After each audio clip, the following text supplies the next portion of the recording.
নমস্কার বন্ধুরা, আজ আমি হাজির হয়েছি একদম নতুন ধরনের একটি রেসিপি নিয়ে। আমরা কড়াইশুঁটি দিয়ে অনেক রকমের রেসিপি খেয়েছি, কিন্তু আজ আমি বানাবো কড়াইশুঁটির খোসা দিয়ে নতুন ধরনের একটি রেসিপি। তো চলো দেখে নেওয়া যাক আমি কিভাবে রেসিপিটি বানিয়েছি। এখানে আমি দুই ধরনের চাল, আতপ চাল আর আমরা যে চাল ভাত খাই সিদ্ধ চাল, সেই চাল আমি প্রায় 7-8 ঘন্টা মতো ভিজিয়ে রেখেছিলাম। চালগুলোকে আমি ধুয়ে পরিষ্কার করে নিয়েছি। এখন আমি ব্লেন্ডারে পেস্ট করে নেব। তোমরা চাইলে শিলপাটায় বেটে নিতে পারো চালটাকে। আর এদিকে আমি নিয়েছি দেখো, আর এদিকে আমি কড়াইশুঁটির খোসাগুলোকে ছাড়িয়ে নিয়েছি, ধুয়ে পরিষ্কার করে নিয়েছি। আমি কড়াইশুঁটি 2-4টে মতো দিয়েছি, বেশি দিইনি। দানাগুলোকে ছাড়িয়ে রেখে দিয়েছি আর খোসাগুলো ছাড়িয়ে ধুয়ে পরিষ্কার করে নিয়েছি। এখন এটাকেও আমি ব্লেন্ড করে নেব। তো দেখো খোসাগুলোকে আমি ব্লেন্ড করে নিয়েছি আর এদিকে চালটাকেও আমি ব্লেন্ড করে নিয়েছি। এখন আমি একটা পাত্রের মধ্যে এগুলোকে ছেঁকে নেব। তো আমি একটা বড় বাটি নিয়েছি। এখন বাটির মধ্যে এই ছাঁকনিটাকে দিয়ে আমি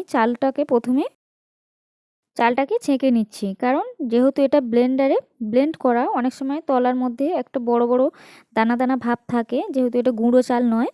তো এইভাবে ছেঁকে নিলে কি হবে, পিঠেটা একটু ভালো হবে, না হলে একটু দানা দানা ভাব থেকে যাবে। সেই জন্য আমি এটাকে ছেঁকে নিলাম। তো দেখো চালটার মধ্যে কতটা দানা দানা ভাব ছিল। এখন আমি এটার মধ্যে একটু জল দিয়ে ভালো করে আরেকটু ছেঁকে নিচ্ছি। চালটা আমি ছেঁকে দানা দানা ভাবগুলোকে আমি সরিয়ে দিয়েছি, দিয়ে এখন আমি এই ছাঁকনির মধ্যেই আমি খোসাটাকেও ভালো করে এইভাবে ছেঁকে নিচ্ছি।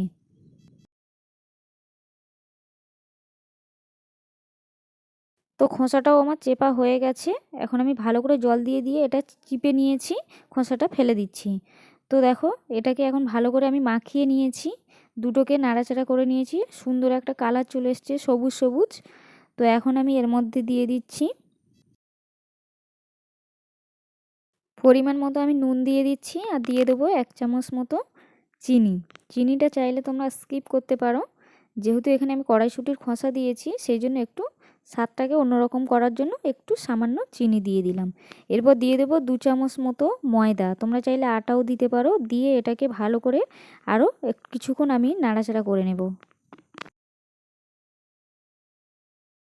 তো বেশ কিছুক্ষণ নাড়াচাড়া করে আমি এটা একটা পাতলা ব্যাটার বানিয়ে নিয়েছি। আর এই ব্যাটারটা যত পাতলা হবে ততই ভালো হবে।